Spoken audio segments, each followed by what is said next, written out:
കേസേറെയുണ്ട്, കുരുക്ക് മുറുകുന്നുണ്ട്. പക്ഷേ സെബാസ്റ്റ്യന് കൂസലില്ല. ആലപ്പുഴ ചേർത്തല ബിന്ദു പത്മനാഭൻ കൊലപാതക കേസിലും പ്രതി സെബാസ്റ്റ്യൻ അറസ്റ്റിൽ. ക്രൈംബ്രാഞ്ച് ജയിലിലെത്തിയാണ് അറസ്റ്റ് രേഖപ്പെടുത്തിയത്. കോട്ടയത്തെ ജൈനമ്മ കൊലക്കേസിൽ റിമാൻഡിൽ കഴിയുകയായിരുന്നു സെബാസ്റ്റ്യൻ.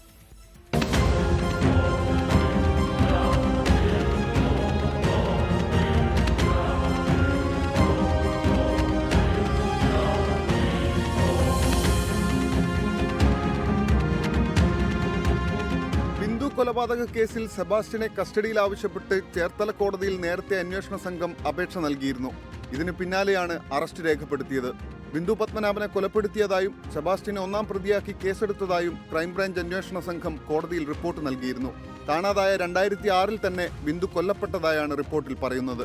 ബിന്ദുവിന്റെ മൃതദേഹമടക്കം കണ്ടെത്തുന്നതിനും തെളിവുകൾ ശേഖരിക്കുന്നതിനുമാണ് സെബാസ്റ്റ്യനെ കസ്റ്റഡിയിൽ വാങ്ങുന്നത്.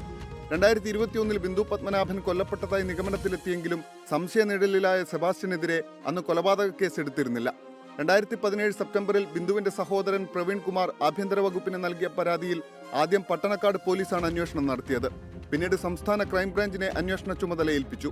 പ്രാഥമിക അന്വേഷണത്തിൽ സെബാസ്റ്റ്യനെ ഒന്നാം പ്രതിയാക്കി തട്ടിപ്പ്, ആൾമാറാട്ടം, തിരിമറി തുടങ്ങി 3 കേസുകൾ എടുത്തിരുന്നു. നിലവിൽ ചേർത്തല പോലീസ് പുനരന്വേഷിക്കുന്ന ചേർത്തല സ്വദേശിനി ഐഷയെ കാണാതായ കേസിലും സെബാസ്റ്റ്യൻ സംശയനിഴലിലാണ്. 24 ആലപ്പുഴ. ലോകത്തെവിടെയായാലും ഏത് സമയത്തും 24 വാർത്തകളും ഓഗ്മെന്റഡ് റിയാലിറ്റി പാക്കേജുകളും എക്സ്പ്ലെയിനറുകളും വിശദമായി കാണാൻ ഞങ്ങളുടെ യൂട്യൂബ് ചാനൽ നിങ്ങൾക്ക് സബ്സ്ക്രൈബ് ചെയ്യാം.